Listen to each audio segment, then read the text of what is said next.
আসসালামু আলাইকুম and welcome back everyone. কেমন আছো তোমরা সবাই? তোমাদের সকলকে স্বাগত জানাচ্ছি আমাদের এইচএসসি 22 ব্যাচে ক্র্যাশ কোর্স প্রোগ্রামে আরেকটা বায়োলজি ক্লাসে। অনেকদিন পর চলে আসলাম আমরা বায়োলজি ক্লাসে। কতদিন পর বলো তো? তোমাদের সাথে সর্বশেষ ক্লাস হয়েছিল মেবি আরো 8 থেকে 10 দিন আগে। 8 থেকে 10 দিনের মধ্যে বায়োলজি ক্লাস পসিবল হয়নি স্কেডিউল বদলানোর কারণে। আগে তো সকালবেলা ক্লাস হতো, বিকালবেলা অথবা বিকালে হতো, এখন পুরোটাই সন্ধ্যাবেলা ট্রান্সফার করা লাগছে এবং বিভিন্ন কারণে আসলে পসিবল হয় নাই ক্লাসে আসা, বাট আজকে চলে আসলাম। সো আমার কথা স্পষ্ট শোনা যাচ্ছে কিনা এবং আমাকে ক্লিয়ারলি দেখা যাচ্ছে কিনা এটা একটু কমেন্টে আমাকে একটু জানাই দাও যে আমার কথা স্পষ্ট শোনা যাচ্ছে কিনা এবং শুভ্র ভাইকে দেখা যাচ্ছে কিনা। একটু কুইকলি কমেন্ট একটু জানাই দাও আমাকে, ঠিক আছে? আমি খুব তাড়াতাড়ি বোর্ডটা ফ্লিপ করে ওইদিকে দিয়ে দিব যাতে করে তোমরা তাড়াতাড়ি বোর্ডটা দেখতে পারো। আজকে আমরা নতুন একটা চ্যাপ্টার শুরু করতে যাচ্ছি। তোমরা কিন্তু ক্যাপশন দেখে বুঝে গেছো আজকে আমরা একদম ব্র্যান্ড নিউ একটা চ্যাপ্টার পড়তে যাচ্ছি, যে চ্যাপ্টারটা হচ্ছে অণুজীব। কি চ্যাপ্টার? অণুজীব পড়তে যাচ্ছি আজকে আমরা। অণুজীব একটা অত্যন্ত মজার একটা চ্যাপ্টার। বর্তমানে করোনা ভাইরাস চলতেছে, করোনা ভাইরাসের সময়ের চ্যাপ্টার। সো আমি একটু দেখিনি কে কে আমাদের সাথে আছে। আমাদের সাথে আছে জেরিন তাসনিম, ইসরাত জাহান আখি আমাদের সাথে আছে, নাইম আহমেদ আমার সাথে আছে, আমাদের সাথে আছে ফারদিন মনোয়ারা আছে আমাদের সাথে আছে আয়েশা সিদ্দিকা, শাকিলা আহমেদ ইসভা আমাদের সাথে আছে, মুবাশশিরা মৌরি আছে, ইফতেখার রুবাই আছে আমাদের সাথে। আমরা দেখতে পাচ্ছি আমাদের সাথে আছে আবির হোসেন, আমাদের সাথে আছে শাহরিয়ার আহমেদ, আমাদের সাথে আছে নিশাত আক্তার রাতি, ইসরাত জাহান আমাদের সাথে আছে। বলছে all clear, thank you very much. সবাই কুইকলি ক্লাসের মধ্যে জয়েন করে ফেলো, ফ্রেন্ডসদেরকে মেনশন দিয়ে ফেলো, ফ্রেন্ডসদেরকে মেনশন দিয়ে বলে দাও আমাদের ক্লাসটা শুরু হয়ে গেছে। আমি চলো আমাদের বোর্ডটাকে দেখিয়ে দিই। এই হচ্ছে আমার বোর্ড। আমি একটু ফ্রেমটাকে ঠিক করে নিব। এই যে আমার ফ্রেমটাও ঠিক হয়ে গেছে। আই থিঙ্ক সব ক্লিয়ার দেখা যাচ্ছে। সব যদি ক্লিয়ার দেখা যায় তাহলে চলো আমরা একদম বোর্ডের সামনে চলে যাই। ওকে, এই হচ্ছে আমি তোমাদের শুভ্র ভাইয়া, বোর্ডের সামনে চলে আসছি। সো তোমরা আমাকে ক্লিয়ারলি দেখতে পাচ্ছ কিনা আমাকে একটু জানাই দাও কমেন্টে, এবং তোমরা কুইকলি একটু ফ্রেন্ডদেরকে মেনশন দিয়ে দাও। আচ্ছা, আমাকে ক্লিয়ারলি দেখা যাচ্ছে? আচ্ছা, আমরা যে চ্যাপ্টারটা পড়তে যাচ্ছি চ্যাপ্টারের নাম হচ্ছে অণুজীব। অণুজীব চ্যাপ্টারটা কিন্তু ভালোই বড়, ঠিক আছে? যথেষ্ট বড় একটা চ্যাপ্টার এবং যথেষ্ট ইম্পর্টেন্ট একটা চ্যাপ্টার। এবং তোমাদের কিন্তু এই শর্ট সিলেবাস হওয়ার কারণে তোমরা কিন্তু জানো যে তোমাদের সবগুলো চ্যাপ্টারই কিন্তু এখন অনেক ইম্পর্টেন্ট। সবগুলো চ্যাপ্টারে কিন্তু আমাদের কি করতে হবে? প্রপার ইম্পর্টেন্স দিয়ে কিন্তু পড়তে হবে, বুঝতে পেরেছো? কোনো চ্যাপ্টারে কিন্তু আমরা বাদ দিতে পারবো না। ওকে, সো আমরা চলো শুরু করি আমাদের অণুজীব চ্যাপ্টারটা। আমরা বেসিক দিয়ে শুরু করব, ঠিক আছে? একদম বেসিক দিয়ে।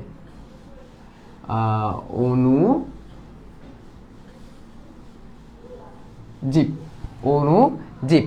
আচ্ছা, তো এই অণুজীব চ্যাপ্টারটার নাম অণুজীব কেন? সবার আগে আমাদের এই জিনিসটা জানতে হবে, কেন অধ্যায়ের নাম অণুজীব। আগে আমাদের অধ্যায়ের নাম সম্পর্কে, অধ্যায়ের বেসিক সম্পর্কে কিন্তু আগে ধারণা ক্লিয়ার করতে হবে। অণুজীব এটাকে দুইটা ভাগে আমরা ভাগ করতে পারি, অণু একটা ভাগ, জীব একটা ভাগ। অণু জীব, বুঝতে পারছো? আচ্ছা, অণু মানে হচ্ছে অণু অণু অণু অণু কিন্তু একজনের নাম হইতে পারে। অণু কিন্তু একজনের কি হইতে পারে? নাম হইতে পারে, থাকে না? অণু, আমার একটা বন্ধু ছিল, আমার খুব কাছের একটা বন্ধু, অনুপম সরকার। তো ওর নাম ছিল অনুপম, তো আমরা ওকে অনু বলে ডাকতাম।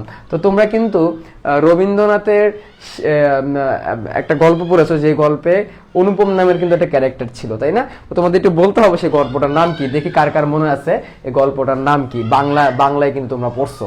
তো অণু পরমাণুর কথা যদি আমরা চিন্তা করি, অণু পরমাণুর কথা চিন্তা করলে কিন্তু আমরা দেখব যে অণু বা পরমাণু জিনিসটা কিন্তু অনেক ছোট, তাই না?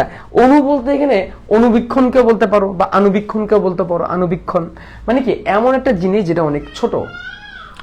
এই চ্যাপ্টার নামটাকে যদি আমরা মানে ইংলিশে লিখলে এটা হবে মাইক্রোবস। ইংলিশে লিখলে এটা কি হবে? মাইক্রোবস বা মাইক্রো অর্গানিজম, ঠিক আছে?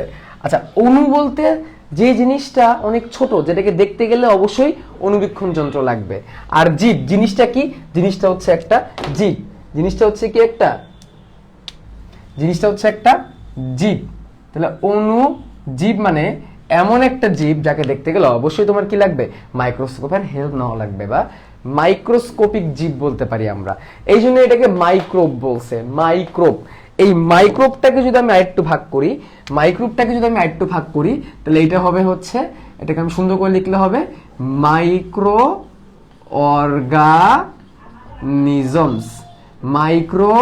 অর্গানিজমস। আচ্ছা দেখি তোমরা কি বলতেছো, বলে এটাকে বলা হয় হচ্ছে অপরিচিতা। Very good, Aparichita. গল্পের নাম ছিল হচ্ছে অপরিচিতা। গুড, তোমাদের তাহলে ভালো মনে আছে।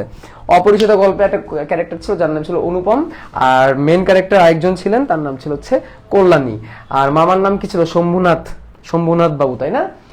মামা না, বাবার নাম ছিল মনে হয়। মামার নাম কি ছিল ভুলে গেছি। আচ্ছা, তাহলে মাইক্রো অর্গানিজম এমন একটা অর্গানিজম, অর্গানিজম মানে জীব, যাকে দেখতে গেলে তোমাকে কি লাগবে? মাইক্রোস্কোপের হেল্প নেওয়া লাগবে। মাইক্রোস্কোপ ছাড়া তুমি এদেরকে কি করতে পারবে না? দেখতে পারবে না। এই টাইপের জীব নিয়ে যখন কথা বলবে, তখন এই চ্যাপ্টারটাকে আমরা অণুজীব নাম দিছি। কি নাম দিছি আমরা? অণুজীব। তাহলে চ্যাপ্টারের নাম দেওয়া সার্থকতা নিয়ে আমরা জানলাম। এবার আমরা চ্যাপ্টারের ভিতরে কি কি নিয়ে কথাবার্তা বলা হয় সেগুলো একটু আমরা জানবো। তাহলে এই জিনিসটা যদি তোমরা ক্লিয়ার থাকো, তাহলে আমাদের চ্যাপ্টারের টেবিল অফ কন্টেন্টটা একটু দেখে নিই। আমাদের চ্যাপ্টারে আমরা কি কি পড়বো সেই টেবিল অফ কন্টেন্টটা একটু আমরা দেখে নিই। এই চ্যাপ্টারে আমরা যে মাইক্রো অর্গানিজমটা বা যে ছোট জীবটা, জীব বললেও ভুল হবে আসলে, এটা জীবও না আবার জড়ও না, পৃথিবীকে একদম কাঁপিয়ে দিছে।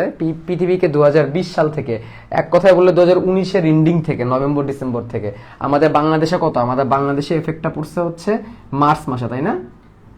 মার্চ 2020 থেকে স্টিল নাও একটা জিনিস এটাকে একদম ধরে রেখে দিচ্ছে, একদম কাঁপিয়ে দিচ্ছে পুরো পৃথিবীকে। বাংলাদেশেও এটার এফেক্ট বিদ্যমান। আমি জানি তোমরা বুঝে গেছো আমি কিসের কথা বলতেছি। তোমরা বুঝে গেছো যে আমি করোনা ভাইরাসের কথা বলতেছি। কার কথা বলতেছি? Corona virus. তাহলে একটা মাইক্রো অর্গানিজম যার নাম হচ্ছে ভাইরাস। তাহলে আমরা এই চ্যাপ্টারে ভাইরাস নিয়ে কথাবার্তা বলবো, ভাইরাস নিয়ে অনেক কিছু জানবো। এই ভাইরাসটা কি, ভাইরাসটা কেন, কোথা থেকে আসলো, আমরা করোনা ভাইরাস নিয়েও কিন্তু এই চ্যাপ্টারে কথাবার্তা বলবো।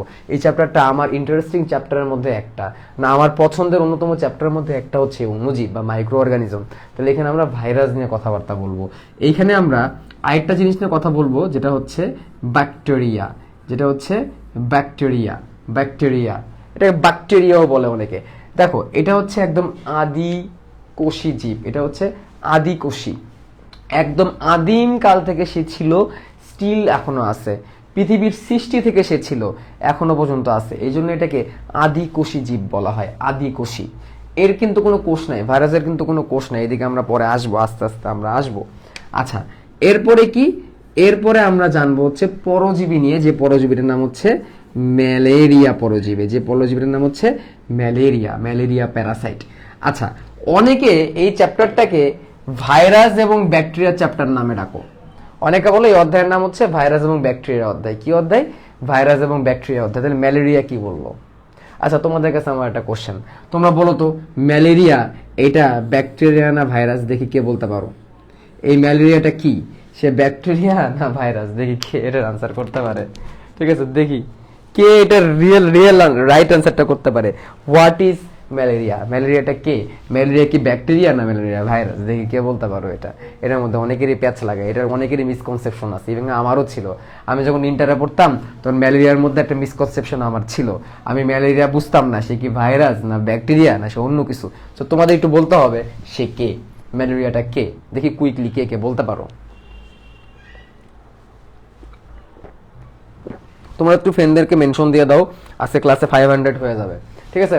অনেকে বলতো যে অনলাইন পড়াশোনা কোনো ফিউচার নাই, অনলাইন পড়াশোনা অফলাইন হয়ে গেলে অনলাইন আর কেউ থাকবে না, অনলাইন পড়াশোনা মানুষ নিবে না, অফলাইন হয়ে গেলে সব দেখা যাবে যে অফলাইনে চলে গেছে, সব দেখা যাবে যে ব্যাচে চলে গেছে, অনলাইন আর কেউ করবে না। দেখছো, তোমরাই কিন্তু সেটা প্রমাণ, তোমরাই কিন্তু সেই প্রমাণ যে আমি দেখতে পাচ্ছি অলরেডি কিন্তু 500 স্টুডেন্ট এখানে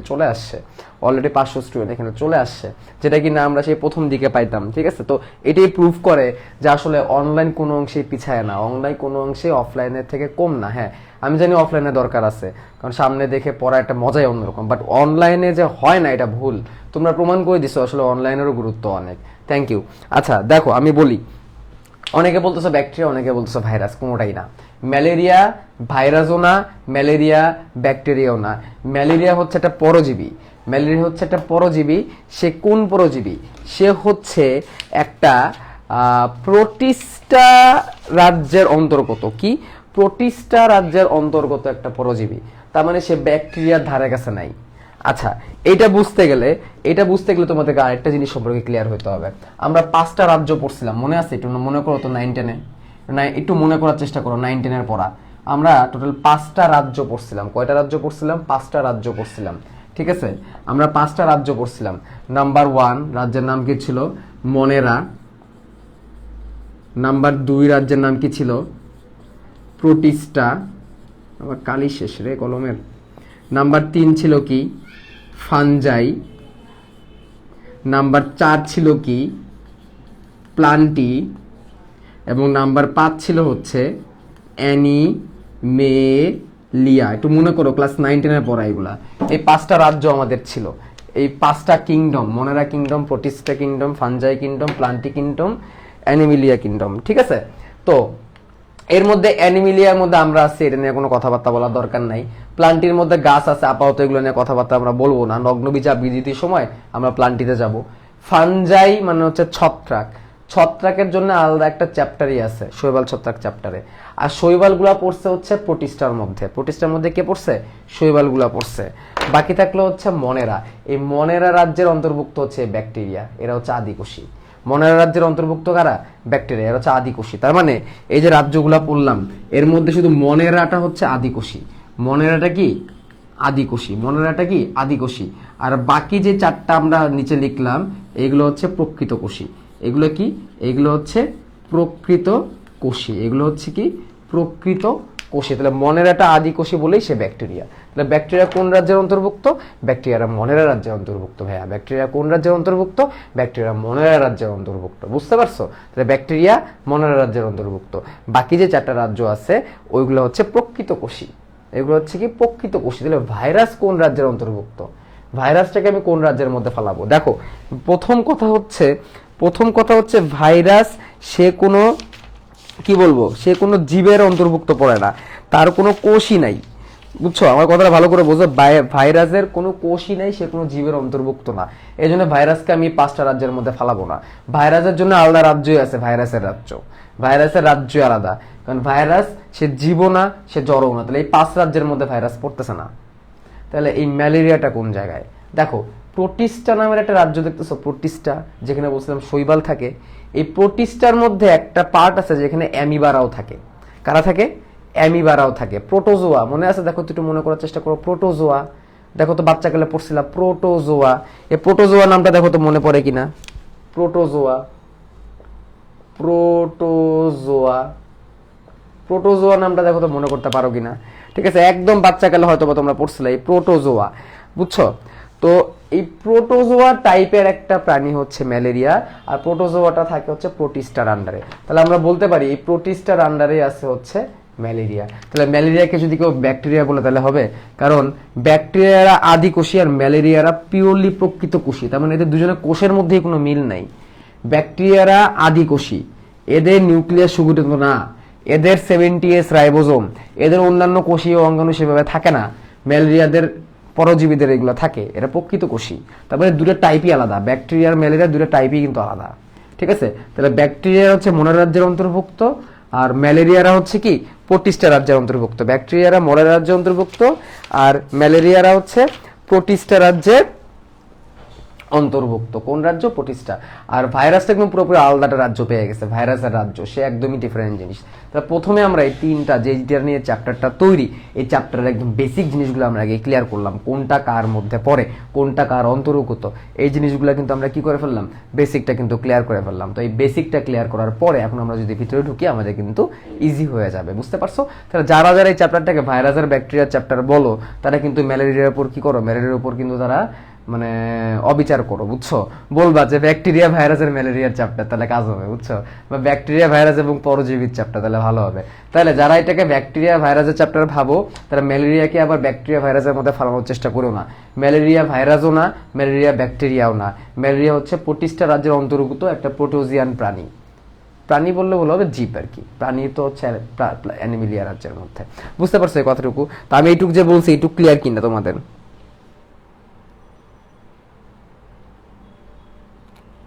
আমি যেটুকু বলছি এটুকু তোমাদের ক্লিয়ার কিনা? যদি ক্লিয়ার থাকে তোমরা একটু কমেন্টে CLR লিখে দাও। এই আমি যে কথাগুলো বলছি এটুকু যদি তোমাদের ক্লিয়ার থাকে তাহলে কমেন্টে CLR লিখে দাও। CLR মানে ক্লিয়ার। ঠিক আছে, আমি যেটুকু কথা বললাম এটুকু যদি তোমাদের ক্লিয়ার থাকে তাহলে একটু কমেন্টে CLR লিখে দাও, তার মানে তোমাদের আমার কথাগুলা ক্লিয়ার।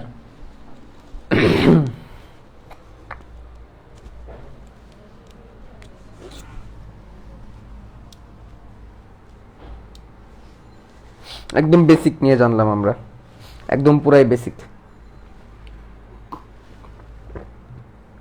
অ্যাংরি রিয়াক্ট কে দেয় রে?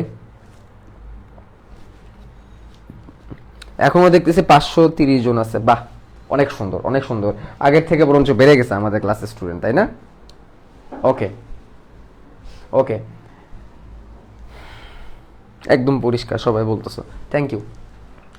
ঠান্ডা লাগতেছে রে। ওকে, তাহলে চলো আমরা কি করি, আমরা এইটুকু মুছে দিই। আমরা এখন ভাইরাসের ভিতরে ঢুকবো। আমরা কোথায় ঢুকবো? ভাইরাসের ভিতরে ঢুকবো, কারণ আমাদের এই পুরো চ্যাপ্টারটা কিন্তু ভাইরাস অংশটা কিন্তু অনেক বেশি জায়গা নিয়ে রাখছে, বুঝছো? ভাইরাস অংশটা অনেক বেশি জায়গা নিয়ে রাখছে। সো আমরা এই ভাইরাস নিয়ে কিন্তু বেশি আলোচনা করব। ওকে, যেহেতু করোনা ভাইরাস একদম সবকিছুকে মানে থামায় রাখছিল মাঝখানে।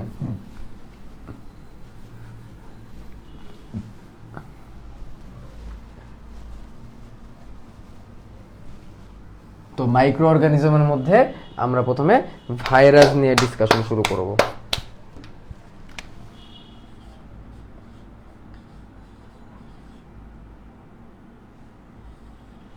ভাইরাস, ভাইরাস নামটা শুনলেই কেমন জানি এটা লাগে, তাই না? তো ভাইরাস বলতে বাচ্চাকালে আমরা যেটা ভাবতাম কম্পিউটার ভাইরাস, ঠিক আছে? বাচ্চা সিরিয়াসলি আমি ইন্টারে বা 9-10-এ ওঠার আগে শুনতাম যে অমুক ভাইরাস হয়েছে, হ্যাঁ, বার্ড ফ্লু একটা ভাইরাস আসছে, তারপর হচ্ছে সোয়াইন ফ্লু আবার ভাইরাস আসছে। তো ভাইরাস জিনিসটা কি এটা বাচ্চাকে অত ক্লিয়ারলি বুঝতাম না, বুঝছো? তো ভাইরাস যে কম্পিউটার ভাইরাস এটাই মাথার মধ্যে ঢুকে থাকতো। লাইক কিছু একটা জিনিস কম্পিউটারের মধ্যে একটা পেন ড্রাইভ ঢুকাবো, পেন ড্রাইভ ঢুকালে কম্পিউটারের মধ্যে ভাইরাস ঢুকে যাবে। বাচ্চাকালে এরকম শুনতাম আর কি, হ্যাঁ। কম্পিউটারে পেন ড্রাইভ ঢুকাই দিত না আব্বু, পেন ড্রাইভ ঢুকাইলে বকতো, মানে উল্টাপাল্টা পেন ড্রাইভ, মানে এক ধরো পেন ড্রাইভ নিলাম, নিয়ে ঢুকাই দিলাম, ফ্রেন্ডের কাছে গেম আনলাম, গেম এনে পেন ড্রাইভ ঢুকাই দিলাম। তো তখন হচ্ছে বকা দিত, বুঝে ভাইরাস আসবে, ভাইরাস আসবে পেন ড্রাইভের মধ্যে, ওই কম্পিউটারে ভাইরাস থাকলে এই কম্পিউটারে ভাইরাস ঢুকে যাবে, ঠিক আছে? এরকম টাইপের আর কি। তো ওই সময় তো বুঝতাম না বাচ্চাকালে এত কিছু। তো ভাইরাস মানে যে এরকমই একটা জিনিস থাকতে পারে, তো এটাই মাথার মধ্যে ঢুকেছিল সারা জীবন, হ্যাঁ। তো পরবর্তীতে যখন আসলে পুরোপুরি মানে ভাইরাস ভাইরাস জিনিসটা কি যখন পুরোপুরি মাথার মধ্যে ঢুকলো, তখন বুঝলাম যে আচ্ছা ঠিক আছে, ভাইরাস জিনিসটা হচ্ছে আসলে একটু ডিফারেন্ট, হ্যাঁ। এটা হচ্ছে এটারও সাম কাইন্ড অফ জীবন আছে, আবার জীবন নাই, এরকম টাইপের কিছু একটা। পরে যখন ভাইরাস পড়তে গেলাম ইন্টারে উইটা, তখন তো দেখলাম যে আরে বাবা, এ তো বিশাল কমপ্লেক্স জিনিস। একবার দেখে যে জীবন আছে, আরেকবার দেখে যে জীবন নাই। একবার দেখে এর কোষ নাই, আরেকবার দেখে সে আবার কোষের মতো আচরণ করে, মানে তার মধ্যে কোষ নাই, আবার তার মধ্যে ডিএনএ আছে। মানে পুরা ব্যাপারটাই না কেমন জানি একটা ডিফারেন্ট, হ্যাঁ। মানে পুরো জিনিসটাই কেমন হজবরল টাইপের একটা, বুঝছো?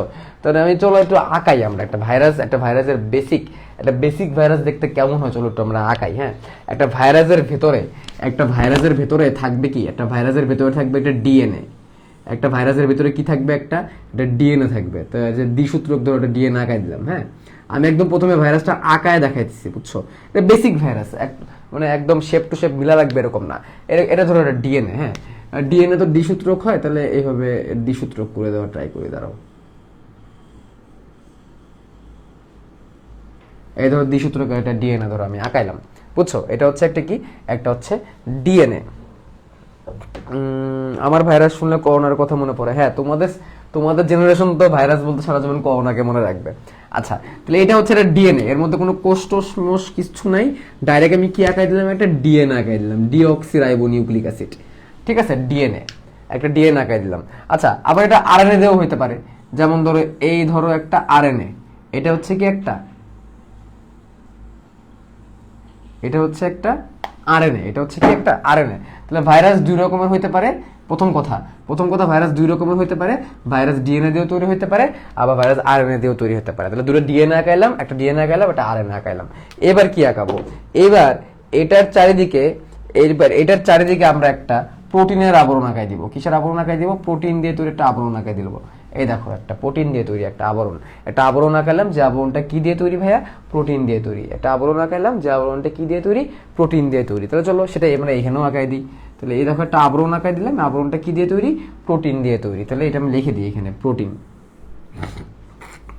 লিখে দিই, প্রোটিন। একটা প্রোটিন দিয়ে তৈরি একটা আবরণ, তাহলে এখানে আমরা লিখে দিই, চলো এটাকে কি লিখে দিলাম? এটা হচ্ছে প্রোটিনের একটা আবরণ, ঠিক আছে? অনেক সময় কি হয়, এদের বাইরে আরো একটা এক্সট্রা আবরণ থাকতে পারে। অনেক সময় কি হতে পারে, এদের বাইরে একটা এক্সট্রা একটা কি থাকতে পারে, এক্সট্রা একটা আবরণ থাকতে পারে। যেমন ধরো আমি আরেকটা আবরণ আঁকাই দিই,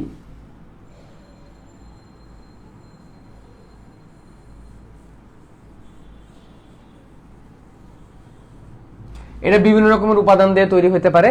তো এটা একটা এক্সট্রা আবরণ, ডিএনএ ভাইরাসগুলোর বেলায় বেশি থাকে, এটাকে বলা হয় এনভেলাপ। এটাকে কি বলা হয়? এনভেলাপ। এনভেলাপ এটা থাকতেও পারে, নাও থাকতে পারে, এটা ম্যান্ডেটরি না, এটা থাকা ম্যান্ডেটরি না। তাহলে মূল উপাদান কি?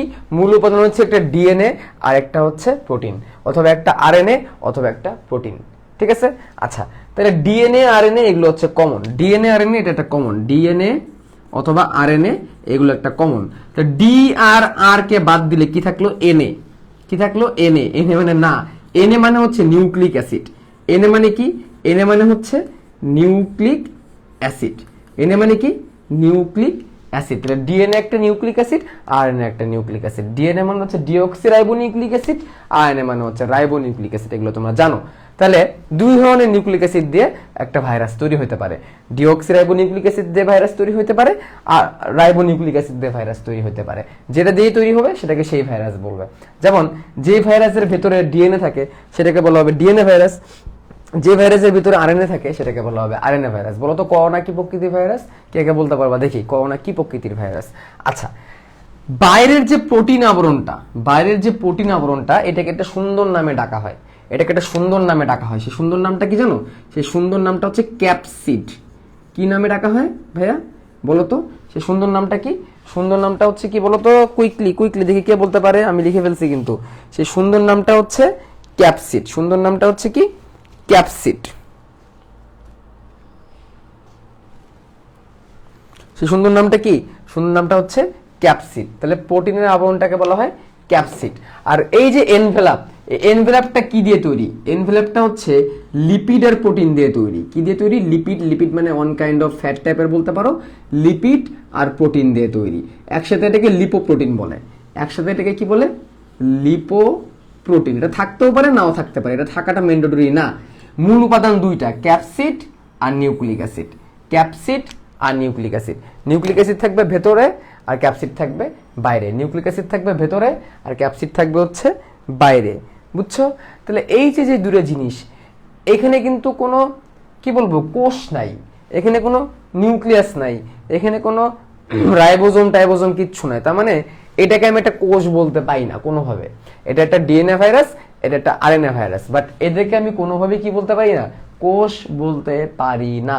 দে are not like cell. Cell হওয়ার মতো, কোষ হওয়ার মতো কোনো বৈশিষ্ট্য বা কোনো কিছু এদের মধ্যে নাই। তাহলে আমরা একটা কথা উপরে কনফিডেন্টের সাথে লিখে দিতে পারি, এরা হচ্ছে অ্যাসেলুলার। অ্যাসেলুলার। সেলুলার মানে কোষীয়, অ্যা মানে না, তার মানে এরা হচ্ছে অকোষীয়। এরা হচ্ছে কি? অকোষীয়। তাহলে ভাইরাসরা হচ্ছে অকোষীয়, কিন্তু এরা আবার অন্য একটা জীবের ভিতর ঢুকলে জীবন্ত হয়ে যায়। মানে তাদের অকোষীয় মানে তাদের জীবন নাই, কিন্তু অন্য একটা জীবের দেহে যদি ঢুকে, করোনা ভাইরাসের কথা চিন্তা করো, মানুষের দেহে ঢুকলে তারা আবার জীবন্ত হয়ে যায়। তাহলে এটাকে এই জন্য বলা হয় অকোষীয় সত্তা। কি বলা হয়? অকোষীয় সত্তা। সত্তা মানে কি? যার অস্তিত্ব আছে। যার অস্তিত্ব আছে তাকে কি বলা হয়? সত্তা বলা হয়। এই ভাইরাসটা যখন অন্যটা জীবের ভিতর ঢুকে যায় তখন তার একটা অস্তিত্ব তৈরি হয়, তখন তার একটা জীবন তৈরি হয়। এই জন্য এটাকে বলা হচ্ছে কি? অকোষীয় সত্তা। লাইনটা ভালো করে দেখো, এটাকে কি বলা হচ্ছে? অকোষীয় সত্তা। এটা এমন একটা অকোষীয় সত্তা যাকে দেখতে গেলে অবশ্যই তোমার কি লাগবে? অনুবীক্ষণ যন্ত্র লাগবে। এমন অনুবীক্ষণ যন্ত্র লাগবে যেটা হচ্ছে আলট্রা মাইক্রোস্কোপিক। আলট্রা মাইক্রোস্কোপিক মানে কি? অতি আণুবীক্ষণিক। অতি আণুবীক্ষণিক। শুধু আণুবীক্ষণিক হইলে হবে না, এটাকে বলতে হবে অতি আণুবীক্ষণিক। তাহলে এটা বলে আলট্রা মাইক্রোস্কোপিক। আলট্রা মাইক্রোস্কোপিক, এটাকে কি বলে? আলট্রা মাইক্রোস্কোপিক মানে কি? অতি আণুবীক্ষণিক। অতি আণুবীক্ষণিক, এটাকে কি বলা হয়? অতি আণুবীক্ষণিক। তাহলে ভাইরাসের দুটো বৈশিষ্ট্য পাইলাম, এরা হচ্ছে অকোষীয়, এরা সত্তা, এবং এরা কি? এরা হচ্ছে অতি আণুবীক্ষণিক, অতি আণুবীক্ষণিক। হ্যাঁ, অতি আণুবীক্ষণিক মানে তো বুঝছো, নর্মাল অণুবীক্ষণ যন্ত্র দিয়েও লাভ নাই, তার থেকে পাওয়ারফুল, তার থেকে ডিপ আল্ট্রা মাইক্রোস্কোপ লাগবে, আল্ট্রা মাইক্রোস্কোপিক। হ্যাঁ, আচ্ছা এখানে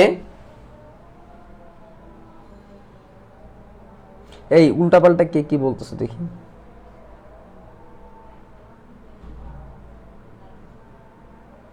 আমার সন্তানকে আগে করোনার গল্প শোনাবো।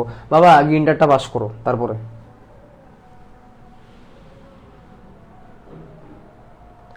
আগে ইন্টারটা পাস করো, তারপর তুমি তোমার বাচ্চা, তোমার নাতি পুতি সবাই শোনাও, কোনো সমস্যা নাই। আচ্ছা এবার দেখো, এই যে ভাইরাসটা, সে যদি মানব দেহ বা কোনো জীব দেহ বা কোনো উদ্ভিদ দেহের বাইরে অবস্থান করে, it will like a dust, এটা একদম ধুলার মতো পড়ে থাকবে। মানে এই যে ভাইরাসটাকে যে আমরা পড়তেছি, এই ভাইরাসটাকে তুমি যদি বাইরে ফেলে রাখো, তাহলে এটা জাস্ট কি হয়ে থাকবে, এটা ধুলার মতো পড়ে থাকবে। It will be like a ধুলা, আর কিছু না, ময়লা, ধুলা, ময়লা। হ্যাঁ, এর কোনো জীবন থাকবে না। বাট সামহাও যদি সেটা যদি কোনোটা জীবের দেহের মধ্যে ঢুকে যায়, যদি কোনোভাবে সেটা যদি জীবের দেহের মধ্যে ঢুকে যায়, তখনই সেটা কি করতে পারবে, রোগ তৈরি করতে পারবে, তখনই সে জীবন্ত হয়ে যাবে। মানে ব্যাপারটা হচ্ছে কেমন, হাইবারনেট হয়ে পড়ে আছে, মানে একদম চুপচাপ পড়ে আছে, মানে একদম যখনই হচ্ছে তার একটা অন্যটা জীবের মধ্যে ঢুকবে, তখনই সে একদম জীবন্ত হয়ে যাবে। তাহলে যে অন্যের জীবের উপরে ভরসা করে থাকে, তাকে কি বলা হয়, পরজীবী বলা হয়। ঠিকই বলা হয়, পরজীবী বলা হয়। এবং এদের বাঁচতে গেলে, এদের জীবন ধারণ করতে গেলে অবশ্যই অবশ্যই অন্য একটা জীবের দেহের মধ্যে ঢুকতে হবে। এজন্য এরা শুধুমাত্র পরজীবী না, এরা শুধুমাত্র পরজীবী না, এরা হচ্ছে বাধ্যতামূলক পরজীবী। এরা হচ্ছে কি,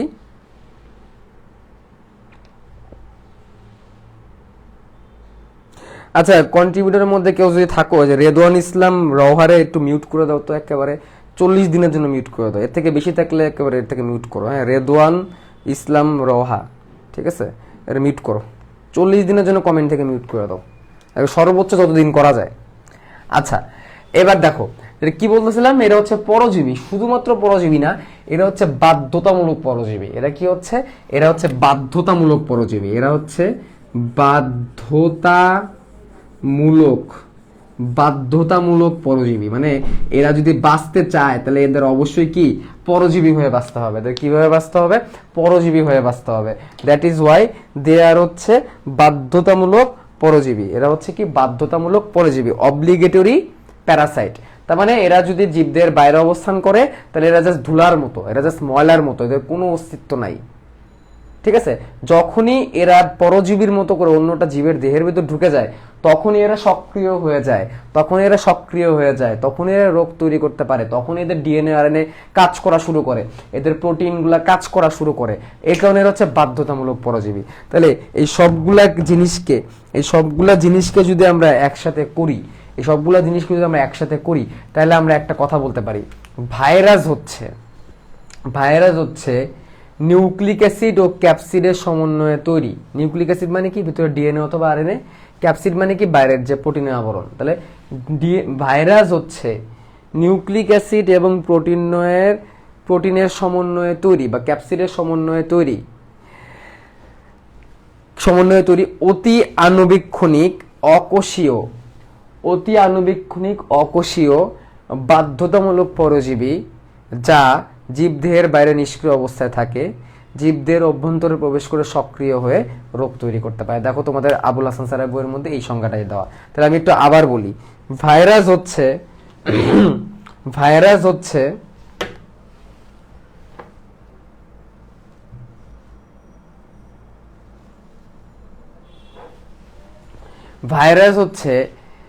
নিউক্লিক অ্যাসিড এবং প্রোটিন ক্যাপসিডের সমন্বয়ে তৈরি অকোষীয় অতি আণুবীক্ষণিক বাধ্যতামূলক পরজীবী, যা জীবদেহের বাইরে নিষ্ক্রিয় অবস্থায় বিরাজ করে, জীবদেহের অভ্যন্তরে সক্রিয় হয়ে রোগ সৃষ্টি করতে পারে। আমি আবার বলি, ভাইরাস হচ্ছে নিউক্লিক অ্যাসিড ও ক্যাপসিডের সমন্বয়ে তৈরি অকোষীয় অতি আণুবীক্ষণিক সত্তা, যা বাধ্যতামূলক পরজীবী হিসাবে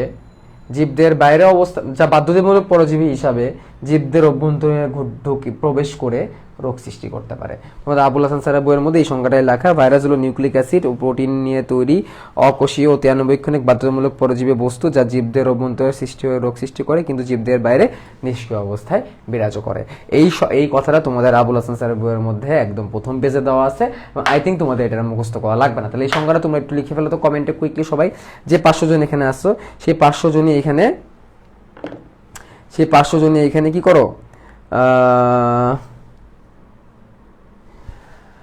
এই লাইনটা লিখে ফেলো। ভাইরাস হচ্ছে নিউক্লিক অ্যাসিড এবং ক্যাপসিডের সমন্বয়ে তৈরি অকোষীয় অত্যানুবীক্ষণিক বাধ্যতামূলক পরজীবী বস্তু, যা জীবদের অভ্যন্তরে সক্রিয় হয়ে রোগ তৈরি করে এবং জীবদের বাইরে নিষ্ক্রিয় অবস্থায় বিরাজ করে। এই কথাটা তুমি একটু কমেন্টে সবাই লিখে ফেলো। সবাই কমেন্টে, আমি তোমাদের 2 মিনিট সময় দিলাম, 2 মিনিটের মধ্যে সবাই এই সংজ্ঞাটা কমেন্টে লিখে ফেলো। হ্যাঁ, একদম বেসিক, আজকে আমরা একদম বেসিক কথা নিয়ে আলোচনা করতেছি, একদম বেসিক। সবাই সংজ্ঞা না বুঝলে পুরো চ্যাপ্টার পড়ে লাভ নাই। আচ্ছা দেখি, তাবাসসুম তালুকদার লিখছে ভাইরাস হচ্ছে নিউক্লিক অ্যাসিড ক্যাপসিডের সমন্বয়ে তৈরি। ভেরি গুড, খুব ফাস্ট, অভ্যন্তরে রোগ সৃষ্টি করে। গুড। তাবাসসুম সবার আগে লিখে ফেলছে। জড় বৈশিষ্ট্য, জীব বৈশিষ্ট্য লিখে ফেলছে একজন, আমি তো এগুলো এখনো পড়াই নেই।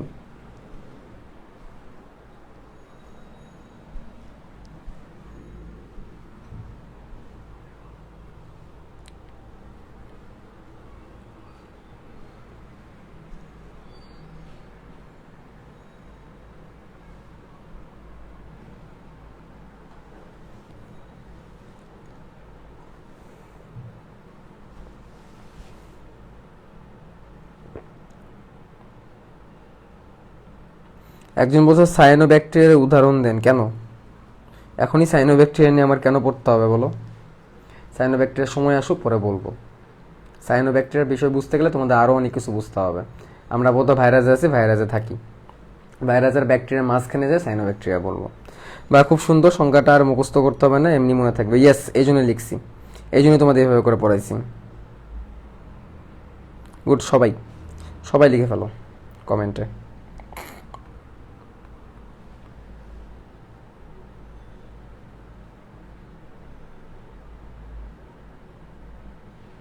দেখছো, তুমি যদি একটু বুঝে বুঝে পড়ো, তুমি যদি একদম সুন্দরভাবে যদি পড়ো, তাহলে কিন্তু কি হবে, তাহলে কিন্তু তোমার এই জিনিসগুলো কিন্তু মুখস্থ করতে কি হবে না, কষ্ট হবে না, বুঝছো? আর তুমি যদি জাস্ট হচ্ছে সব যদি মুখস্থ করতে যাও, না বুঝেই প্রথমে যদি মুখস্থ করা শুরু করে দাও, তখন দেখবা যে পুরো পড়াটাই তখন কি হয়ে যাবে, কঠিন হয়ে যাবে। ঠিক আছে, তাহলে দেখছো আমরা কিন্তু পড়ে ফেলছি। আচ্ছা, এরপরে তোমরা যদি তোমাদের অ্যাকর্ডিং টু বই, আমি আজকে একদম বইটা সামনে রাখছি, মানে বইয়ের ধাপে ধাপে পড়াবো, কারণ জিনিসগুলো অনেক বেশি। হ্যাঁ, সো এরপর যদি তোমরা বইয়ের মধ্যে যাও, তোমরা দেখবা ভাইরাসের আবিষ্কার নিয়ে অনেকগুলো কাহিনী দেওয়া আছে, কে কবে ভাইরাস আবিষ্কার করছে, কে কবে কি করছে। তো এই জিনিসগুলো তোমাদের একটু পড়তে হবে, এইগুলোকে তোমরা বাদ দিতে পারবা না। ঠিক আছে, এইগুলো থেকে এমসিকিউ চলে আসে। তো আমি একটু তোমাদেরকে বলে বলে দিচ্ছি কোনটা কোনটা পড়বা, কারণ এখানে তো আসলে বোঝানোর কিছু নাই। আমি একটু তোমাদেরকে বলে বলে দিই, তুমি একটু দাগায় ফেলো, আবুল হাসান স্যারের বই থেকে তোমার দাগায় ফেলো। আর সবাই উদ্ভিদ বিজ্ঞানের জন্য আবুল হাসান স্যারের বই ফলো করবা, কারণ এটা না পড়লে তুমি তো এইচএসসিতে ভালো মার্ক তুলতে পারবা না। উদ্ভিদ বিজ্ঞানের জন্য আবুল হাসান স্যারের বই পড়তে হবে। আচ্ছা, তোমরা সবার প্রথমে এডওয়ার্ড জেনারের কথা পড়বা, যিনি হচ্ছে সর্বপ্রথম ভাইরাসগুলোতে বসন্ত রোগের কথা উল্লেখ করে। তাহলে বিজ্ঞানী এডওয়ার্ড জেনার কি করছেন, বসন্ত রোগ, পক্স যে ভাইরাসের কারণে হয়, মানে পক্স যে একটা রোগ, এটা ভাইরাস জনিত রোগ, সেটার কথা সবার প্রথমে উল্লেখ করছেন কে, বিজ্ঞানী এডওয়ার্ড জেনার। দাগাই ফেলো, সাল পড়ার দরকার নেই। ঠিক আছে, তারপর দেখো অ্যাডলফ মেয়ারের কথা বলছে। অ্যাডলফ মেয়ার টোবাকো মোজাইক ভাইরাসটা সবার প্রথমে আবিষ্কার করছিল, বুঝছো? অ্যাডলফ মেয়ার টোবাকো মোজাইক ভাইরাসটা সবার প্রথমে আবিষ্কার করছিল। টোবাকো মোজাইক ভাইরাসটা, তামাক পাতায় যে মোজাইক ভাইরাসটা, এটা যে তামাকের একটা ভাইরাসের কারণে হয়, সেই ভাইরাসটাকে সবার প্রথমে তিনি কি করছিলেন, আইডেন্টিফাই করছিলেন। মানে এডওয়ার্ড জেনার যেটা করছিল, যে বলছিল যে বসন্ত রোগটা একটা ভাইরাসের কারণে হয়, এইটুক খালি বলছিল। তো পরবর্তীতে অ্যাডলফ মেয়ার বলছে যে তামাক পাতার মধ্যে যে মোজাইক রোগটা হয়েছে, এটা একটা ভাইরাসের কারণে হয়েছে, এবং সেই ভাইরাসের নাম হচ্ছে টোবাকো মোজাইক ভাইরাস। দুজনের কাজের মধ্যে কিন্তু ডিফারেন্স আছে। ঠিক আছে, এডওয়ার্ড জেনার বলছিল যে বসন্ত রোগটা হয়েছে একটা ভাইরাসের কারণে, শেষ, আর কিছু বলে নাই। কিন্তু বিজ্ঞানী অ্যাডলফ মেয়ার কি করছে, উনি বলছে টোবাকো মোজাইক ভাইরাসটার কারণে এখানে মোজাইক রোগটা হয়েছে, এবং এই মোজাইক রোগটার যে ভাইরাসটা, সেই ভাইরাসটার নাম হচ্ছে টোবাকো মোজাইক ভাইরাস। তার মানে তিনি একটা ভাইরাসের নাম কিন্তু বলে দিয়ে যেতে পারছেন। ঠিক আছে, কিন্তু এরপরে আরেকজন বিজ্ঞানী আসছেন, যিনি কিন্তু ভাইরাসটাকে বের করে দেখাইতে পারছেন, সেটাকে ডিমিট্রি ইভানোভস্কি, ঠিক আছে, ওনার নাম হচ্ছে কি ডিমিট্রি আইভানোভস্কি, ইভানোভস্কি, ঠিক আছে, দুটোই বলতে পারো। তো ওনার নাম হচ্ছে ডিমিট্রি আইভানোভস্কি। উনি কি করছে, এর আগে যে অ্যাডলফ মেয়ার বলছিল যে তামাক পাতার মধ্যে যে মোজাইক রোগটা হয় এটা টোবাকো মোজাইক ভাইরাসের কারণে হয়, কিন্তু ডিমিট্রি আইভানোভস্কি করছে কি তামাক পাতাকে ফিল্টার করে তিনি কি করছে, প্রথমে একটা তামাক গাছে টোবাকো মোজাইক ভাইরাসটা হইছে, অ্যাডলফ মেয়ার যেটা বলছে এটা টোবাকো মোজাইক ভাইরাস, অ্যাডলফ মেয়ার এইটুক বলে চলে গেছে।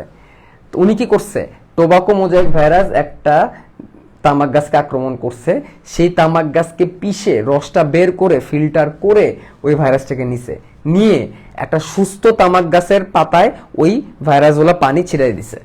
তারপর দেখছে যে ওই ভাইরাসটাও কি হয়ে গেছে, মানে ওই সুস্থ গাছটাও ভাইরাস বা রোগাক্রান্ত হয়ে গেছে। তো এইভাবে তিনি কি করছেন, ভাইরাসটাকে শনাক্ত মানে তিনি ভাইরাসটাকে কি করতে পারছেন, ছিটাই দিয়ে মানে সুস্থ তামাক গাছকে আক্রান্ত করতে পারছেন, এই জন্য তাকে ভাইরাসের আবিষ্কারক বলা হয়।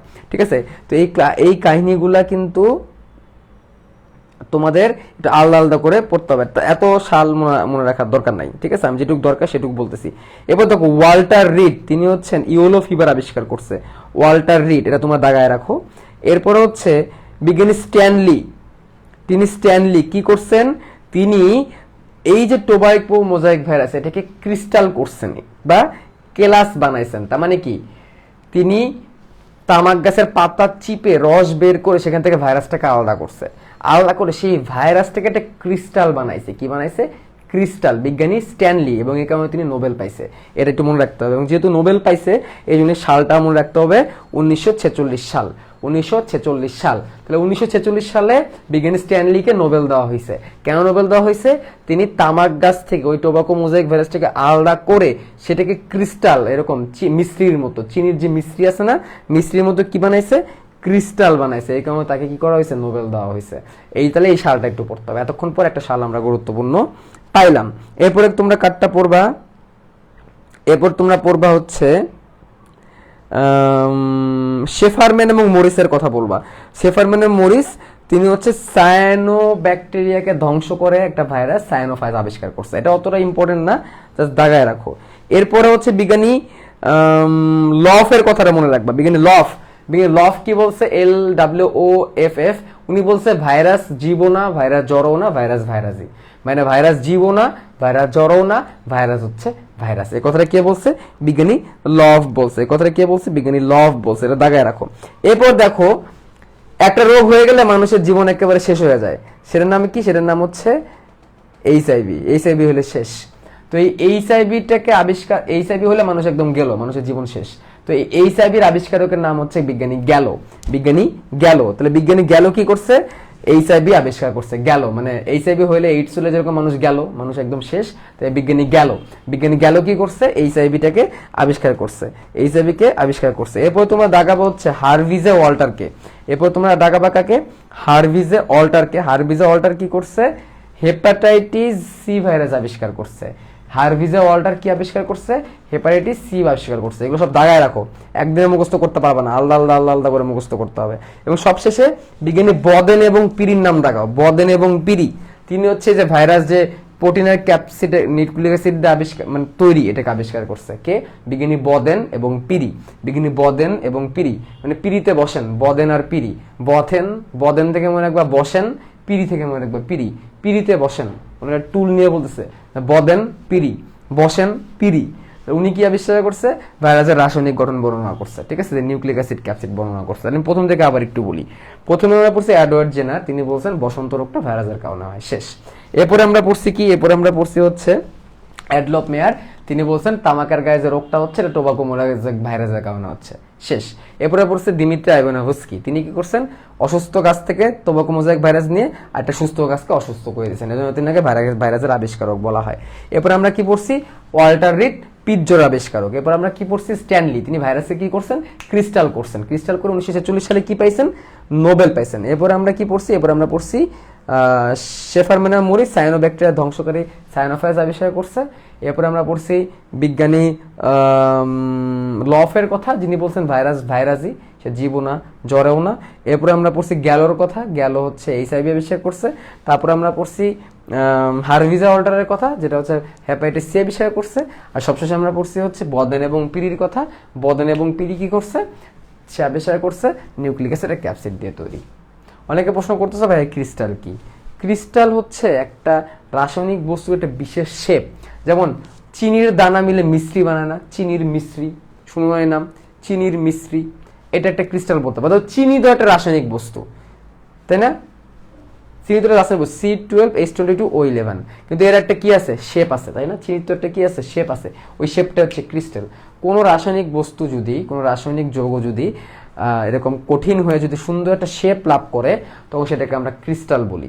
তাহলে তাইলে কি হয়েছে? আমাদের এই যে সায়েন্টিস্ট, উনি কি করছেন? স্ট্যানলি, উনি ভাইরাসকে এরকম ক্রিস্টাল একটা এরকম শক্ত শেপ দিতে পারছেন। এবং এটা কিন্তু জড় বৈশিষ্ট্য, জড় বস্তুকে কিন্তু এরকম শেপ দেওয়া সম্ভব, জীব বস্তুকে কিন্তু দেওয়া যায় না কখনো। জীব বস্তুকে, জীবকে কখনো ক্রিস্টাল করা যায় না, ক্রিস্টাল করা যায় জড় বস্তুকে। বুঝতে পারছো? তাহলে এদের প্রমাণ করে যে ভাইরাসটা আসলে জড় বস্তুর মতো কাজ করে। তাহলে এই যে জিনিসগুলোর নাম বললাম, এই যে স্ফটিক আছে না, স্ফটিক, স্ফটিক মানে হচ্ছে ক্রিস্টাল, বুঝছো? তাহলে এই যে জিনিসটাকে বললাম কেলাস, কেলাস ক্রিস্টাল, কেলাস ক্রিস্টাল, হ্যাঁ কেলাস, কেলাসিত করা, কেলাসিত করা মানে কি? একটু জমাট বাঁধায় ফেলা, কেলাস করা, কেলাস করে ক্রিস্টাল করা, ঠিক আছে? কেলাস করে জমাট বাঁধায় পরে ক্রিস্টাল বানায় আর কি। তাহলে এই যে বিজ্ঞানীর নামগুলো বললাম, এগুলো তোমরা একদিনে মনে রাখতে পারবা না, বুঝছো? এগুলোকে একদিনে মনে রাখা সম্ভব না। এটাকে কি করতে হবে? ধাপে ধাপে লিখে লিখে তোমরা একটা কাজ করো, খাতার মধ্যে আবিষ্কারকের নাম এবং সে কি আবিষ্কার করছে একটা কাগজে লিখে ফেলো। মানে কি? কাগজে লিখে ফেলো যে বিজ্ঞানী বদেন পিরি ভাইরাসের গঠন বৈশিষ্ট্য, তারপর ধরো আইভানোভস্কি সুস্থ ভাইরাসকে সুস্থ তাবাক পাতাকে অসুস্থ করছে। তারপর বলো বিজ্ঞানী গেল HIV, হারভিজা ওল্টার অমুক অমুক অমুক কাজ। এভাবে একটা কাগজে লিখো, লিখে তোমার বইয়ের পাতায় এভাবে করে কি লেখো, এভাবে করে লাগায় রাখো, ঠিক আছে? সবগুলা সাল মনে রাখার দরকার নেই, যে কটা সাল বললাম এগুলো মনে রাখলেই চলবে, বিশেষ বিশেষ সালগুলো মনে রাখলেই চলবে। এগুলো থেকে সাধারণত MCQ আসে, তেমন খুব যে হামুরি MCQ আসে তা না। এগুলোকে যে এত কষ্ট করে তোমাদের মনে রাখতেই হবে এমন না। মেডিকেলে তো অ্যাটলিস্ট এগুলো এতটা বেশি আসে না, ভর্তি পরীক্ষায় অত বেশি ইম্পর্টেন্ট পায় না এই নামগুলা। বোর্ড পরীক্ষায় টুকটাক মাঝে মাঝে চলে আসে, বাট কমনগুলো আসে, কমনগুলো আসে। কেউ যদি আরো শর্ট করতে চাও,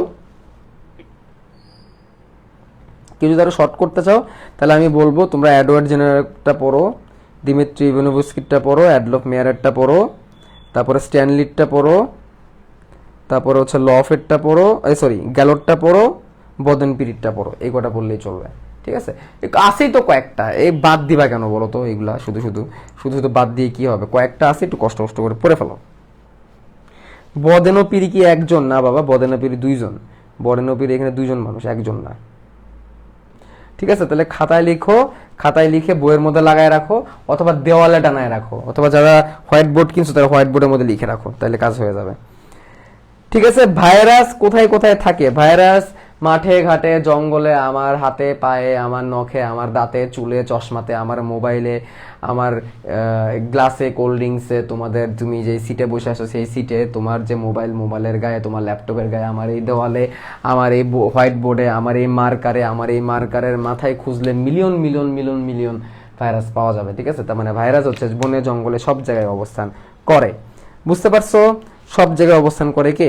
এই ভাইরাস। ভাইরাসের মানে ভাইরাস সব জায়গায় আছে, বুঝতে পারছো? হাম সব জায়গায় হ্যাঁ, তাহলে ভাইরাস সব জায়গায় আছে।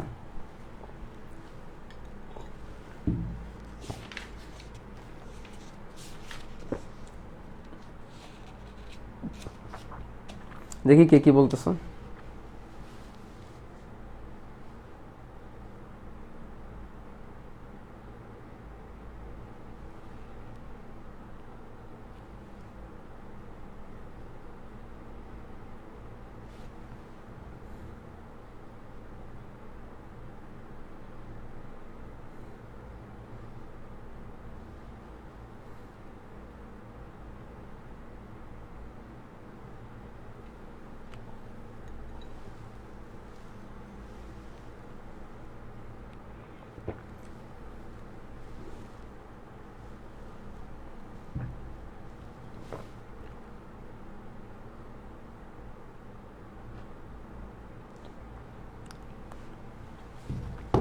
ওকে, ঠিক আছে। আচ্ছা, অনেকে বলতেছে ভাই অ্যাডলফ মায়ার হবে না অ্যাডলফ মায়ার হবে। অ্যাডলফ মায়ার অ্যাডলফ মায়ার আমি দুই জায়গায় মানে দুই রকমের স্পেলিংই শুনছি, বুঝছো। আমাদের সময় অ্যাডলফ মায়ার ছিল, পরে আবার অ্যাডলফ মায়ার করা হয়েছে। তো সমস্যা নাই, তোমাদের বই এখন যে বানানো আছে এটাই পড়ে নাও, কোনো সমস্যা নাই। আমরা সেই আগের আমল থেকে অ্যাডলফ মায়ার বলতেছিলাম, তো অ্যাডলফ মায়ার অ্যাডলফ মায়ার তাই তাহলে তোমরা বলো, ঠিক আছে। তোমাদের বই এখন যেটা লেখা আছে এটাই বলো, ঠিক আছে। উচ্চারণগত সমস্যার কারণে এটা মাঝে মাঝে উল্টাপাল্টা হয়ে যায়, সায়েন্টিস্টের নামগুলো হচ্ছে এমন, ঠিক আছে, যে উচ্চারণ করতে গেলে খবর হয়ে যায়। তাহলে অ্যাডলফ মায়ারই তোমরা বলো, অ্যাডলফ আর বলার দরকার নেই, অ্যাডলফ মায়ার বলো। আচ্ছা, তাহলে ভাইয়া আজকে কি আপনার মন খারাপ? না, মন খারাপ হবে কেন? টায়ার্ড, একটু কিছুটা টায়ার্ড, অফিস থেকে ডাইরেক্ট এসে এখানে বসে গেছি তো, যার কারণে। উপকারী ব্যাকটেরিয়া নেই অপকারী ভাইরাস, উপকারী ভাইরাস আছে কি? আসলে ভাইরাস সেভাবে করে আমাদের তেমন ডিরেক্টলি কোনো উপকার করে না, বাট কিছু কিছু ক্ষেত্রে ভাইরাসের দরকার আছে। যেমন ধরো অনেক সময় যে কাজটা করা হয়, তোমাদের বইয়ে ভাইরাসের অনেক উপকারিতা দেওয়া আছে, ঠিক আছে। এর মধ্যে কয়েকটা মজার মজার উপকারিতা আমি তোমাকে বলে শোনাই, ঠিক আছে। টিউলিপ ফুলের নাম কিন্তু তোমরা সবাই শুনছো, টিউলিপ ফুল সুন্দর লাগে দেখতে, বাংলাদেশে যদিও হয় না, অনেক শীত লাগে, অনেক শীত হলে টিউলিপ ফুল পাওয়া যায়। তো এই টিউলিপ ফুলের গায়ে, টিউলিপ ফুলের সাধারণত এক কালার যুক্ত টিউলিপই বেশি পাওয়া যায়, লাল হয়, গোলাপি হয়, বেগুনি হয়। তো টিউলিপ ফুলের গায়ে যদি ছিটে ছিটে ছিটে ছিটে দাগ পড়ে, কালো দাগ, সাদা মানে ছিটে ছিটে দাগ পড়ে, তাহলে সেই টিউলিপগুলোকে বলা ব্রোকেন টিউলিপ, বুঝছো? কি বলা হয়? Broken tulip. এবং এই ব্রোকেন টিউলিপের অনেক দাম। এবং এই ব্রোকেন টিউলিপ কেমনে বানায় জানো? এক প্রকার ভাইরাস প্রয়োগ করে, ঠিক আছে। এক প্রকার ভাইরাস দিলে এই ব্রোকেন টিউলিপ তৈরি হয়, মানে টিউলিপ ফুলের গায়ে ছিটা ছিটা ছিটা ছিটা ছিটা ছিটা দাগ পড়ে, এবং তখন এটাকে আমরা কি বলি? তখন এটাকে আমরা ব্রোকেন টিউলিপ বলি। এবং এই ব্রোকেন টিউলিপের অনেক দাম, মোটামুটি ভালো। তো এখানে কিন্তু ভাইরাস ব্যবহার করা হচ্ছে। একবার কি হয়েছিল, অস্ট্রেলিয়াতে খরগোশের পরিমাণ অনেক বেড়ে গেছিল, এবং খরগোশ এগুলো ফসলের ক্ষতি করতেছিল, বুঝছো। খরগোশ কত কিউট জিনিস, তাই না? তো অস্ট্রেলিয়াতে খরগোশের কারণে কি হচ্ছিল, তোমার ফসলের ক্ষতি হচ্ছিল। দ্যাট ইজ হোয়াই যে খরগোশ তারা মেরে ফেলছে। কেমনে মারছে জানো? তারা খরগোশে মারছে হচ্ছে মিক্সো ভাইরাস প্রয়োগ করে গণহারে খরগোশ মেরে ফেলছে। তা আমি মনে মনে ভাবি, এতগুলা খরগোশ মেরে ফেললো, বাংলাদেশে পাঠাই দিত, আমরা পালতাম, তাই না? শুধু শুধু এত কষ্ট করে ভাইরাস দিয়ে মেরে ফেললো, ঠিক আছে। তো এটা করে। তারপর ধরো অনেক অনেক টিকা, অনেক প্রতিষেধক বানানো হয়েছে কিন্তু ভাইরাস দিয়ে। এবং তোমাদের একটা মজার কাহিনী বলি, বেশিরভাগ টিকা বানানোর সময় কিন্তু ভাইরাসের উপাদানগুলোই কিন্তু ব্যবহার করা হয়। এই যে করোনার টিকা যা বানাচ্ছে, করোনা ভাইরাসের কিছু কিছু জিনিস দিয়ে, করোনা ভাইরাসের দেহের খণ্ডিত অংশ দিয়েই কিন্তু সাধারণত এগুলাকে কিন্তু বানানো হয়, ঠিক আছে। এবং বর্তমানের যে জেনেটিক ইঞ্জিনিয়ারিং, জিন প্রকৌশলটা ঠিকই আছে, কিন্তু ভাইরাস আর ব্যাকটেরিয়ার উপরে, ভাইরাস নিয়ে গবেষণা করেই কিন্তু এটা বানানো হয়। তুমি যদি একটা প্রতিষেধক টিকা বানাইতে চাও, তাহলে সেটা বানাইতে গেলে অবশ্যই তোমাকে সেই ভাইরাসটা নিয়ে গবেষণা কিন্তু করতে হবে, ঠিক আছে। এবং এই ভাইরাস দিয়ে অনেক সময় অনেক ব্যাকটেরিয়া মারা হয়। একটা ব্যাকটেরিয়া যেটা আমাদের দেহের জন্য অনেক ক্ষতিকর, ঠিক আছে। ধরো এটা আমাদের দেহের জন্য কিন্তু অনেক ক্ষতিকর। তো এই ব্যাকটেরিয়াটাকে কিন্তু আবার মারার জন্য আবার ভাইরাস ব্যবহার করা, যে ভাইরাসটা আমাদের জন্য কিনা ক্ষতিকর নয়। তাহলে এইরকম কাটা দিয়ে কাটা তোলা সিস্টেম কিন্তু চলে। ইভেন জন্ডিস যেটা ভাইরাসের কারণে হচ্ছে, জন্ডিস যেটা কি ভাইরাসের কারণেই হচ্ছে, সে জন্ডিস মারার জন্য, জন্ডিস ঠিক করার জন্য কিন্তু আবার ভাইরাসই ব্যবহার করা হয়। ভাইরাসকে ঠিক করার জন্য আবার ভাইরাস সুস্থ করার জন্য আবার ভাইরাসই কিন্তু ব্যবহার করা হয়। তো এই জিনিসগুলো কিন্তু চলতে থাকে। তবে হ্যাঁ, ভাইরাসের উপকারিতা থেকে আসলে অপকারিতাই বেশি। হ্যাঁ, তারপরেও ভাইরাসের ভালো উপকারিতা আছে। বিশেষ করে হচ্ছে আলটিমেটলি যখন মানুষ প্রতিষেধক টিকা বানানো হয়, এই প্রতিষেধক টিকা বানানোর সময় কিন্তু এই ভাইরাসের কোনো আসলে বিকল্প নেই। ভাইরাসগুলো দিয়েই কিন্তু এর প্রতিষেধক টিকাগুলো সাধারণত তৈরি করা হয়। দেখি তোমাদের কোশ্চেনগুলো শুনি। আজকে আসলে আর বেশি ভিতরে যেতে ইচ্ছা করতেছে না, কারণ তোমাদের একদম বেসিক জিনিসটা পড়াইছি। তো এই বেসিক জিনিসটা পড়ানোর কারণে আমার মন চাচ্ছে না যে আজকে তোমাদের একটু বেশি ভিতরে যাই। তোমাদের আরেকটা মজার জিনিস বলি, এক চামচ সমুদ্রের পানিতে 1 মিলিয়ন কি থাকে? ভাইরাস থাকে 1 চামচ সমুদ্রের পানিতে। এবং তোমাদের আরো একটা মজার কাহিনী বলি, আমাদের পুরো পৃথিবীতে আছে হচ্ছে 750 কোটি মানুষ, তাই না? 750 কোটি মানুষ আছে আমাদের পুরো পৃথিবীতে। তোমরা কি জানো মানুষের দেহে কতগুলো ব্যাকটেরিয়া আছে? একজন মানুষের দেহে ব্যাকটেরিয়া আছে 1000 কোটি। তার মানে পুরো পৃথিবীতে যত ভাইরাস নাই, যত রকমের যত মানুষ নাই, তার থেকে বেশি ব্যাকটেরিয়া একজন মানুষের শরীরের মধ্যে আছে। তাহলে বুঝছো, অণুজীব দিয়ে আমরা একদম মানে চারদিকে আমাদের অণুজীব। এই যে কিছুদিন আগে আমাদের যে জ্বর সর্দি ভাইরাল ফ্লু হইলো, এই জ্বর সর্দি ভাইরাল ফ্লুর কিছু কারণ কিন্তু হচ্ছে কিন্তু এই বেশিরভাগ ক্ষেত্রে ভাইরাস। একজন বলছে ফার্স্ট পয়েলে ভালো হয়, কেন রে বাবা? ফার্স্ট পয়েলে ভালো হয় না স্লো পয়েলে ভালো হয়? না আমি যদি টান দেই, আমি যদি সেই লেভেলে টান দিই, তখন তো বলবা ভাইকেলে টেনে টেনে চলে যেতেছে না পড়ায়। তোমাদের টানলেও সমস্যা, স্লো পয়েলেও সমস্যা, যাবো কোন জায়গায়? দেখো আজকে একদম বেসিক ক্লাস ভাইরাস নিয়ে বেসিকটা তোমাদের বলতেছি। ভাইরাস কোথায় থাকে, ব্যাকটেরিয়া কোথায় থাকে, ভাইরাস ব্যাকটেরিয়ার মধ্যে মেজর ডিফারেন্সগুলো কোনগুলা, একদম বেসিক জিনিস। বেসিক ক্লাস আমি মনে হয় না যে এত জোরে হ্যাচকা টান দেওয়াটা খুব ভালো কাজ হবে, বুঝছো? বেসিক ক্লিয়ার করো, পুরো আস্তে আস্তে দেখবা গতি বাড়তেছে, ঠিক আছে?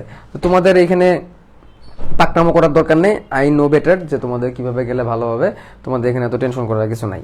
ওকে, তো এখানে আরেকটা মজার জিনিস বলি। ভাইরাস এরকম কিন্তু আমরা অনেক শুনি যে ভাইরাল জ্বর হইছে, তো ভাইরাল জ্বর মানে কি? একজনের জ্বর হইছে, সেই জ্বরটা আসলে একটা ভাইরাসের কারণে হইছে, এবং এই ভাইরাসটা ছড়ায় যাওয়ার কারণে, এই ভাইরাসটা কি সহজে ছড়ায় যাওয়ার কারণে পরিবারের অন্যান্যদেরও কি হয়ে গেছে, পরিবারের অন্যদেরও কিন্তু মানে ভাইরাস হয়ে মানে ওই জ্বরটা হয়ে গেছে। যে কিছুদিন আগে আমার বাসায় হয়েছিল, ঠিক আছে? আমার প্রথমে আমার খালার জ্বর আসে, তারপর আমার জ্বর আসে, তারপর আমার পিচ্ছি খালাতো বোনটার জ্বর আসে, 103 ডিগ্রি জ্বর চলে গেছিল পিচ্ছির। তো এটা আবার মানে হ্যাঁ দেখো যে করোনাও কিন্তু একটা ভাইরাসের কারণে কিন্তু ছড়ায় যায়। তো ওটা করোনা ছিল না, ওটা হচ্ছে নর্মাল ফ্লু, যেটা বলে ফ্লু। এই ফ্লু নামটার একটা বড় মজার কাহিনী আছে। ফ্লু বলে না, ফ্লু জ্বর, ফ্লু ভাইরাস। এই ফ্লুটা বেসিক্যালি ইনফ্লুয়েঞ্জা থেকে আসে, বুঝছো? ইনফ্লুয়েঞ্জা থেকে এই ফ্লুটা আসছে। ফ্লুগুলো ছড়ায় যায়, একটা থেকে একটা ছড়ায় যায়, যেমন ধরো বার্ড ফ্লু, সোয়াইন ফ্লু, এই সবগুলো হচ্ছে ইনফ্লুয়েঞ্জা টাইপের। বার্ড ফ্লু কেন ফ্লু? কারণ সে ফ্লাই করে, মানে ফ্লু হয়ে যায়, ফ্লাই করে, পাখির থেকে মানুষের হয়ে যায়, ফ্লু হয়। তারপর সোয়াইন ফ্লু হয় কার থেকে? সোয়াইন মানে শুকর থেকে মানুষের হয়ে যায়। Bird flu, swine flu, influenza, এগুলো সব এই টাইপের, ছড়ায় যায়, একটা জায়গা থেকে আরেক জায়গায় চলে যায়। তো এই যে শীত মানে সিজন চেঞ্জ হলে এই ফ্লুগুলা খুব অ্যাটাক করে, হ্যাঁ? সবার দেখবা পুরো বিল্ডিং জুড়ে সবার দেখবে এরকম জ্বর হয়ে গেছে, সর্দি হয়ে গেছে। মানে এইসব কেসে অনেকে করে কি, এইসব কেসে আমার হয় কি যে তোমার আলটিমেটলি অনেকে অ্যান্টিবায়োটিক খায়, অ্যান্টিবায়োটিক খেয়ে আলটিমেটলি সেটাকে ভালো করার চেষ্টা করে। আসলে অ্যান্টিবায়োটিকটা যে কিভাবে কাজ করে এটা কাকতালীয় ভাবে মিলে যায় আসলে। অ্যান্টিবায়োটিকগুলো আসলে সাধারণত ব্যাকটেরিয়া মারার জন্য ব্যবহার করা হয়। তো আমাদের আবার সেই অ্যান্টিবায়োটিক খেলে আমরা সুস্থ হয়ে যাই, যদিও এটা আসলে মেডিকেল সায়েন্সে এটা আসলে কোনোভাবে মেলে না। বাট আসলে ভাইরাসের জন্য অ্যান্টিবায়োটিক খেয়ে খুব বেশি একটা লাভ নেই। ভাইরাসের জন্য আলাদা ভাইরাসের ওষুধই আছে। অ্যান্টিবায়োটিকটা আসলে বেসিক্যালি কিসের জন্য? অ্যান্টিবায়োটিকটা বেসিক্যালি হচ্ছে ব্যাকটেরিয়ার জন্য, বুঝছো? তো এই কথাগুলো সামনে থাকবে।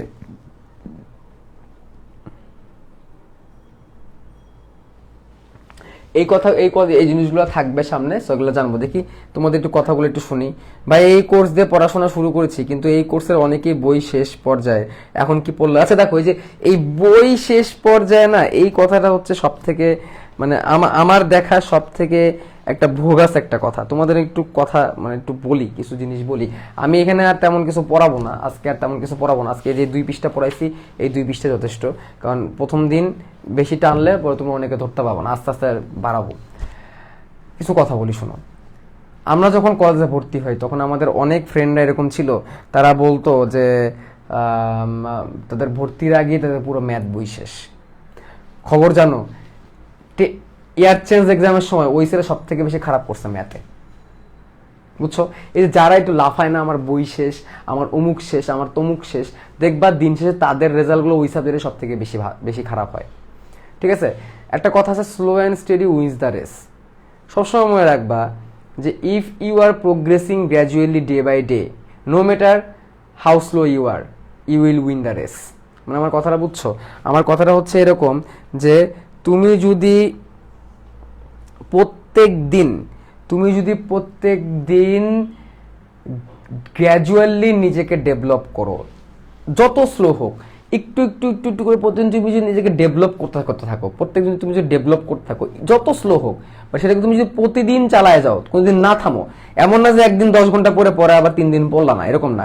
প্রতিদিন তুমি 3 ঘন্টা করে পড়তেছো, প্রতিদিন তুমি 3 ঘন্টা করে পড়তেছো, অনেক স্লো। তোমার একজন বন্ধু প্রতিদিন 10 ঘন্টা করে পড়তেছো তোমার দেখা মতে, তুমি দেখছো সে সারাদিন বই নিয়ে পড়ে থাকে, বাট তাও তুমি যদি প্রত্যেক দিন তুমি যদি 3 ঘন্টা করে পড়ো, তুমি সাকসেস হবাই।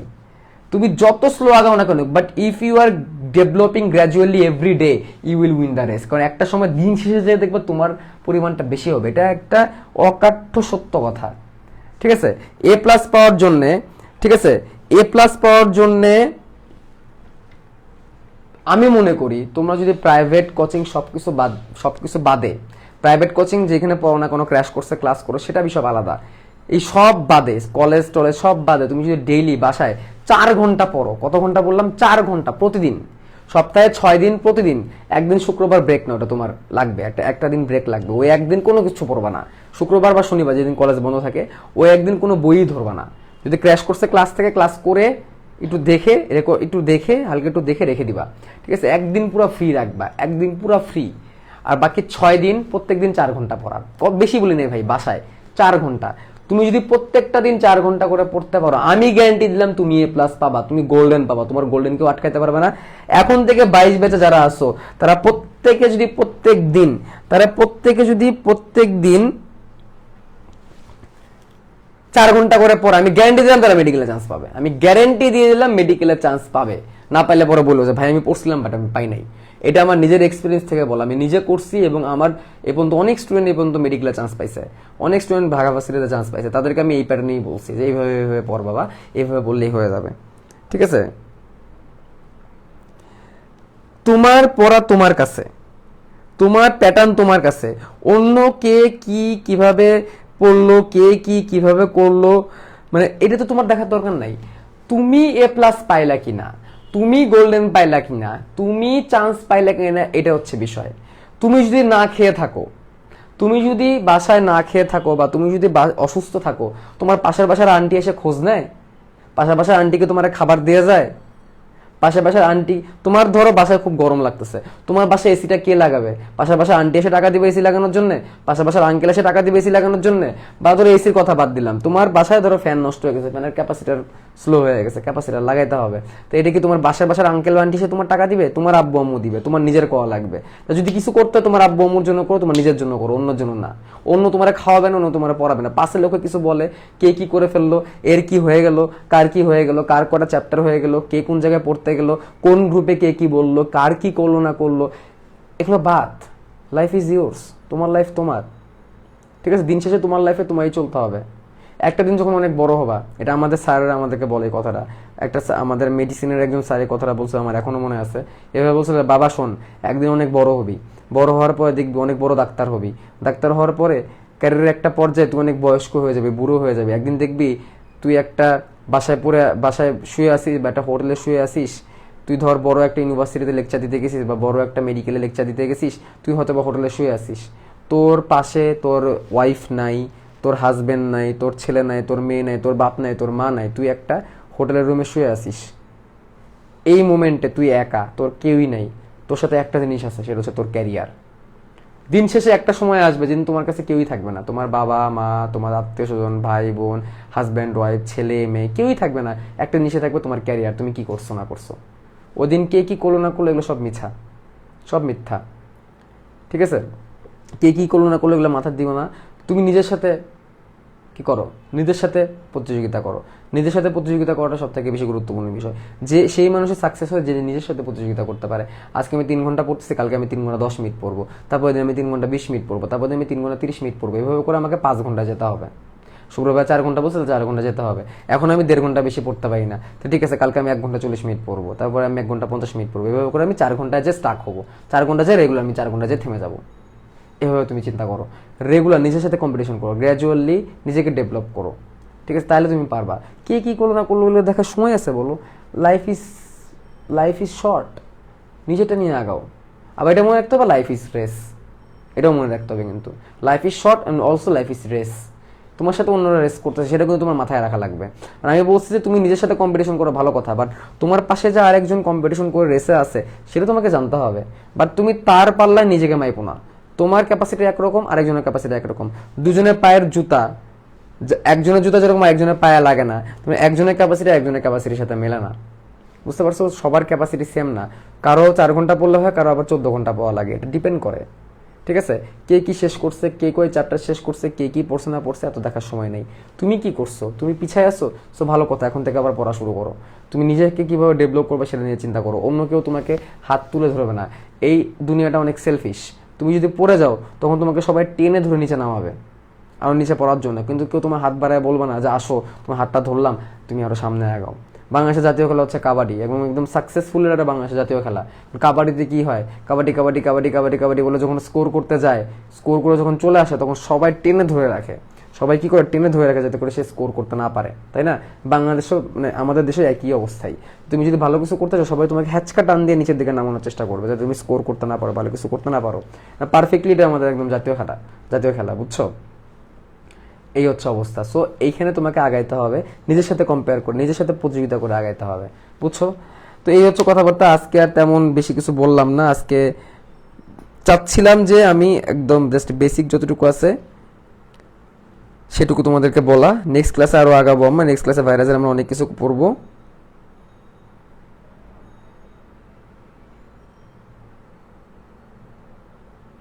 ওকে, তাহলে আজকে আমরা এখানেই শেষ করব।